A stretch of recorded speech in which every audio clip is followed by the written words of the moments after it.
Alright. Sorry, I forgot to record the first class. Usually I always forget about that. Totally forgot to do it. Alright, today, we're going to basically do kind of 3 examples of the types of problems you're going to get today. You are going to get homework today. We do next Tuesday, so no worries. It's not like you have to worry about this weekend. You can always kind of work on it today, work on it Monday. Maybe sometime Monday as well to work on it. It's pretty straightforward. It's basically these 3 types of problems just kind of over and over until you get good at it, get some practice with it. A lot of people are very familiar with the positive and negative chart problem that we're going to do. They said that they remember doing it in Algebra 2, which is great. It's a great review then. But the new types of problems are the reference angle problems and the unit circle problem. Those are the ones I want to make sure that you have no questions, that you know how to do it. Okay. The book luckily has the positive and negative sign chart in the book. It has one of the unit circles, the one that's kind of well known, not the one that I did the tangent to cotangent. That was fine. That's not going to be in the book. So if you have that, that'll be great for your notes. All right. But let's start with the reference angle problem. I'm just going to do, I'll do one of those, and then we'll do one of these and one of those, and we'll kind of see where we're at. Okay? All right, let's start with the reference angle. So the type of problem that the book is going to ask you to do is find the exact value of the following trig function. It's a very, very simple thing where they ask you, find the tangent of 405. Okay, that's a really big angle. I know it is. So what we have to do is we have to find a reference angle that is definitely smaller that we can actually evaluate, right? So the trick on this problem is to kind of get a sense of the drawing of it, and then once we have the drawing, now we can apply and we can actually figure out the actual trig function. So 405 is spinning all the way around and going a little bit more. Okay. To figure out how much more we went, you basically do a coterminal angle, where if the angles are bigger than 360, you're allowed to subtract 360 from it to bring it back to something smaller. That brings it back to single terms, like acute, obtuse, reflex angle, something smaller than 360. So 405 minus 360, that is a perfect 45-degree angle. In fact, that's actually the reference angle. Because when we did a full circle, when we went past, what quadrant did we end in? 1. And then what we always do is when we're drawing the triangle, we always bring the triangle back to the x-axis. So you bring the angle back to this straight line, and this is the angle that's in question. Right? That's what they call, quote unquote, the reference angle. And this is actually it. We're doing the tangent of 45. These will actually give you the same result on a calculator. Okay? So that's the idea. Now, we're not going to use a calculator. We don't need it. We can actually just do the special triangles. So, because again, we're in that first quadrant, and what was the angle we just figured out? 45. 45. That's this angle right here. It's a 45-degree angle. So now we can do the special triangle on that, and we can plug in the numbers.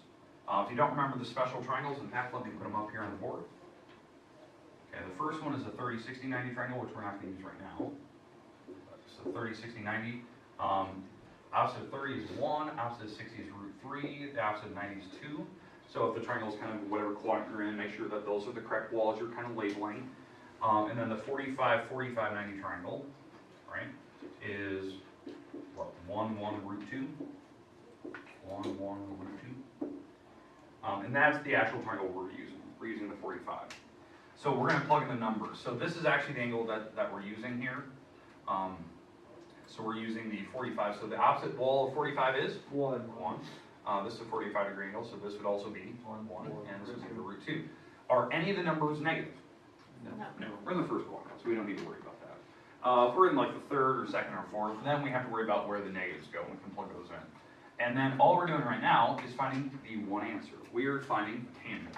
Tangent, if you don't remember, on SOHCAHTOA is TOA. That's a part of the SOHCAHTOA acronym that we use. So that's tangent of an angle is opposite over the adjacent wall. That's what the O and A stands for. And now we can do that for the reference angle we're using. This is the angle that we're using. So we're doing opposite over the adjacent for that angle, the angle that touches the origin. So what's the opposite wall? 1 over 1. That's the adjacent. That's your answer. Make sense? Okay, the big thing I'm checking for is you use the right special triangle. It's going to be a special triangle. It's got to be one of those. It's not going to be some obscure thing. It's got to be this, one of these two, and it'll be in a certain quadrant. All right, any questions with the first type of problem, though? Okay, I think you have like 4 of those. They're easy. They're straightforward. Especially once you get going, you kind of do them and you know them well enough, you'll be fine. Okay, now let's do the second type, the positive-negative chart. Let's do one of those, and I'll kind of hint at what, there's 2 types of problems. Question? So for this one, Yeah. all you're looking for at the end is the 1, or do you want the picture drawn too? Like in I the prefer quadrant? that you draw the picture, that way you kind of know where the negatives are. It's not required, I mean, the answer that I'm looking for is the 1, but to get that, I definitely would recommend drawing it. It was just, it'll save you. So. Okay, we just type in this.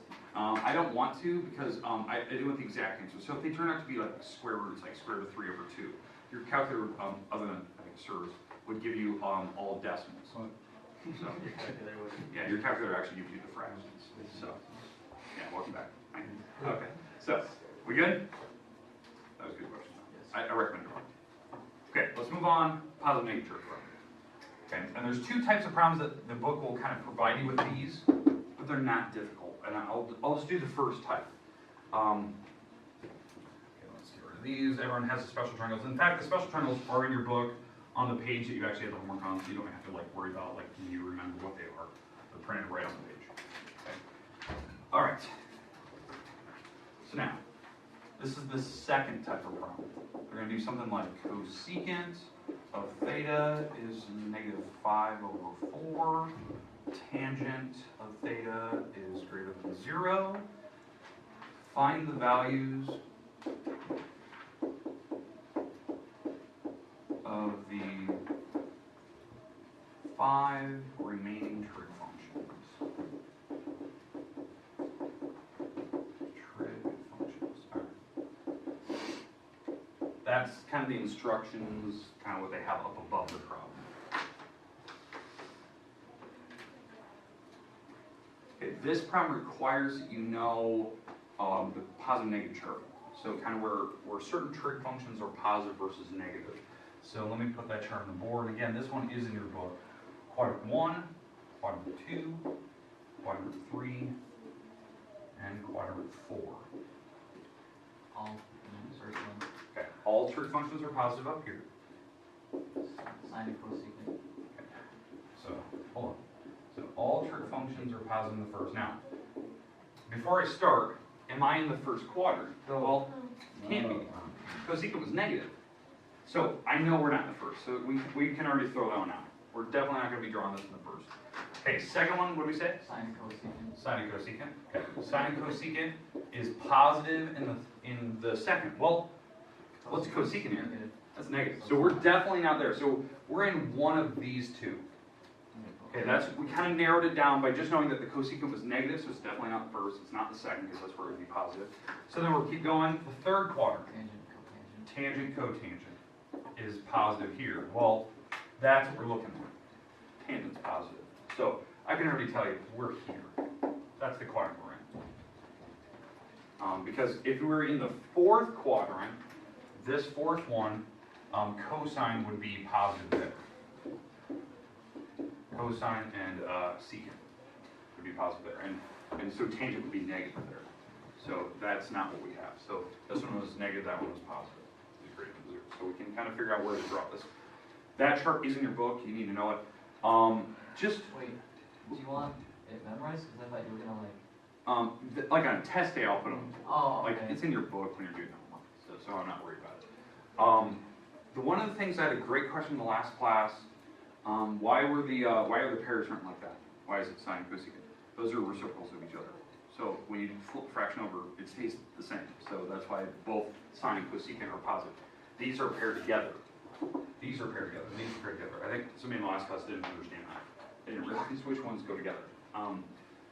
And also, here's another like common sense way to think about your trig functions. Every trig function is paired with another one that starts with the letter C. Look at that. Every trig function is paired with one that starts with C. Some people forget that. They always think that, oh, the C's go together. Like cosecant and cosine. No. Every trig pair has one that starts with a C in it. That's how I know the pairings. Okay, questions with that, the setup. Now, we know we're in the third. I have to draw the triangle in the third. So this is where kind of the reference angle kind of thing, but we're in the positive negative term. So we're going to draw the triangle, and again, when we draw the triangle, the angle has to go back to the x-axis. So this is the first quadrant, second, third, fourth, and this is the angle that's in question. That's my favorite. That's the reference angle, bringing it back to the x-axis, the straight line. Okay, now, how I know where the numbers are. They told me the trig function. So this is actually like, it's telling me the walls. So I can actually fill those numbers in on my triangle. Okay, this is hypotenuse, that's opposite, that's adjacent for this angle. So now, what does cosecant stand for? Hypotenuse over opposite. Yeah, it's the flip of sine. Sine is opposite over hypotenuse. So this is the flip. So what is my hypotenuse number? It's 5. It's not negative. Hypotenuse is always positive. I know that seems really weird because the negative's on the top. What's the bottom number? -4. That's the opposite wall. They actually try to throw you off by putting the negative sign in the wrong spot. Because the hypotenuse is always the positive number, the opposite and adjacent could be negative, and that's actually what happened here. Because if you think about where you're at in the third quadrant, going down is negative. So that is the that's the negative number there. Okay, now, we are missing one number. We're missing this number. You have to do the Pythagorean theorem to figure it out. So, x squared, that's my missing number, plus the -4 squared equals the 5 squared. And again, how I know which ones to add, it's always the ones that touch the 90-degree marker. Those are called the legs of the right triangle. So x squared plus the 16 equals the 25. You subtract the 16 over, and we get 9. And what's the square root of 9? 3. And 3, or -3, it doesn't really matter. What is this number going to be? Negative. -3. Yeah, you're in the third, so you went over negative, down negative. Okay. Now, if this didn't work out to be like a nice, pretty number, let's say it turned out to be like a 12, or square root of 12. Just leave the square root of 12. Just leave it. I don't care if you have square roots. You don't even have that. I think the second problem, you automatically start with one of them, and that's the square root right away. Okay, so now we got to read off all the trig functions. We already have one. We have cosecant. Right? We have cosecant. That's the -5/4. And it doesn't matter where the negative sign goes. Right? Because negative sign can go top, bottom, or in there. So that's paired with sine. So what is the sine value?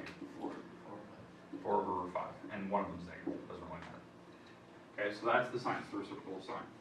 What about tangent? Or let's go cosine. Sorry, I forgot cosine. What would cosine be for that triangle?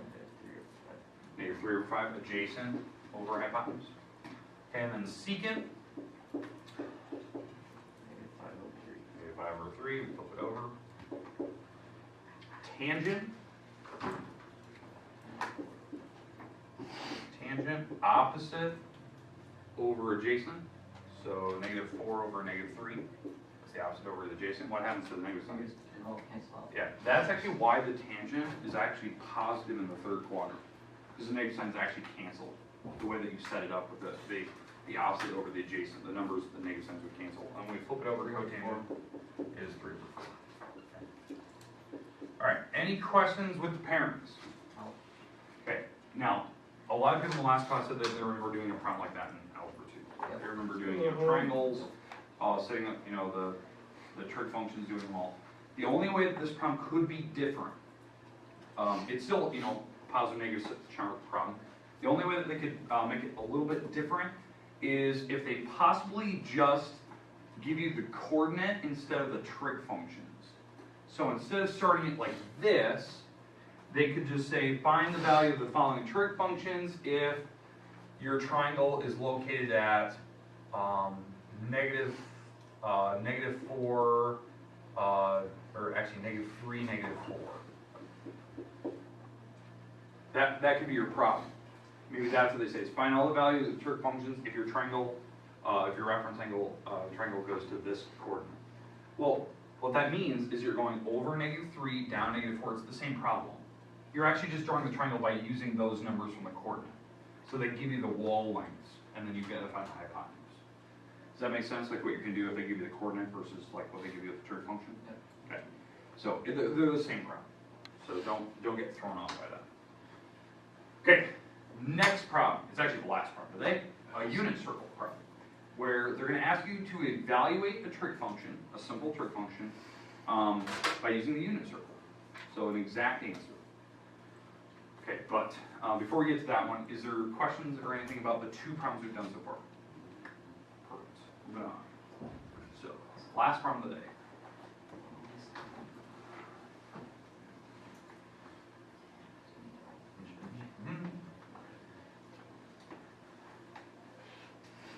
Alright, so the unit circle chart, I don't remember, I'm just going to put the one up here right now, this is the main one.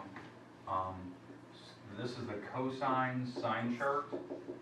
Remember, cosine comes first, and these are the coordinates for where the unit circle goes. So this is 1, 0, 0, 1, -1, 0, and 0, -1.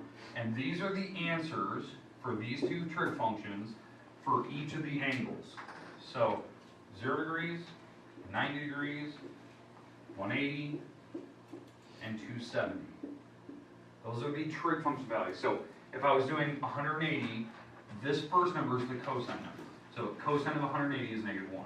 Sine is the second number. So the sine of 180 is 0. That's how that's how that thing works. And you can still do, your special triangles if you need to. 30, 60, 90 triangle.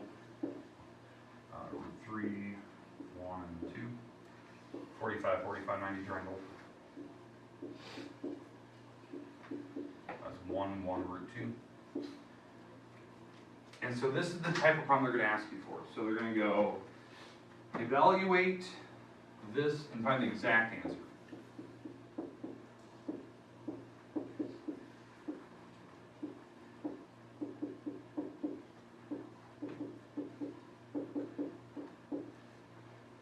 So like that. Let's see if I did that right. Yeah, that worked. Okay, they want the exact value, no calculator needed. Now, obviously, what are all these angles written in? Radians. We want to convert. The shortcut for doing converting radians to degrees, anytime that you see pi, just replace it with the number 180. That only works if you're doing radian degrees. So 180 divided by 3. So that would be sine of 60. 60 degrees times the cosine. If we replace that with 180, well, that's just cosine of 180. And that's why we have to use that chart over there. Minus the cosine of 60 degrees again, because that's the same thing. That's 180 divided by 3, so it's 60. Times the sine of, and this is 3 times 180, which is 540, divided by 2, which is 270. So it's 3 times 180 divided by 2. And now what we do is we just rattle off the actual answers and you evaluate it. So it's actually a simple type of problem. It looks complicated, it's really not. Because you have your exact answers. Like you can just rattle off the numbers. So the sine of 60, we just use the triangle. Well, sine of 60, so here's 60 degrees. What's the opposite over the hypotenuse? Root 3 over 2. So that's the opposite wall of 60 over the hypotenuse wall. Times the cosine of 180, so find 180, and cosine is the first number, so -1. That's kind of easy. Minus, now let's do the cosine of 60, so here's 60 cosine, adjacent to that angle over the hypotenuse.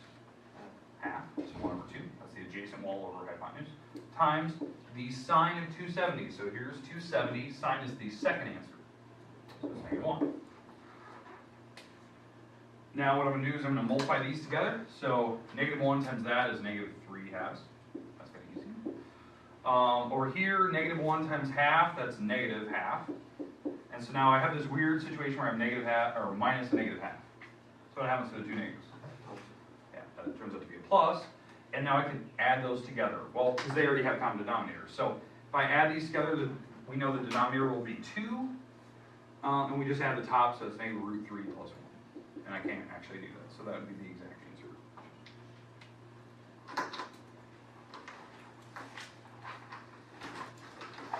Okay. You see how, it's just really quick. If you have that information in front of you, you can just rattle off numbers, plug them. Questions? Okay, now the only weird part, they could put a reference angle in here, so like 210. So then you'd have to figure out, okay, 210 is third quadrant, and they were doing cosine of 210. So 210 is a 30-degree angle in the third. So then that would be a negative answer. So it's a 30-degree angle, but it's negative. Okay, so that's where you might draw the triangle. But I don't think you have to use those. Okay, here's your homework today. I kind of picked a couple problems where you had to do a couple with reference angles, like real quick, right away, just rattle off answers. You might have to draw the triangle like Subi asked earlier. Positive negative chart problems where you have to do the algebra 2 type problems where you have to draw the triangle, figure out the trig functions. And then you have 4 of these unit circle problems, 4 of those. Most of the problems today are just, find a single trig function value. There's only a select few where like these where you have to find multiple trig functions. But here's your answer. It is, or problems. These are due on Tuesday next week. So it's page 513. Numbers 2 through 8 evens. That's your algebra 2 problems. 26 through 34 evens. Those are the ones where it's also algebra 2 problems where they have you set up the triangle and figure out your trig functions. And now comes the ones where you find a single trig function. And I bounced around so I could pick all the different trig functions. Like secant or cosine or something like that. Okay, so these are where like one of these problems, like find the tangent of 270, okay, rattle off the number. Or find the cosine of 3 pi over 2, okay, rattle off that number. So I just kind of picked the random ones. And the last ones are these final 4 are the ones like this. There you go. That's it. Due Tuesday. Remember, you can work on it today. You have the rest of the time today. It's about 20 minutes. You'll have a bunch of time on Monday. So if you want to start Our wrap, and I'll show your hot cereal. And I'll switch that. Dude, she was hating on Spencer today. I know, it was so funny. She was like, nailed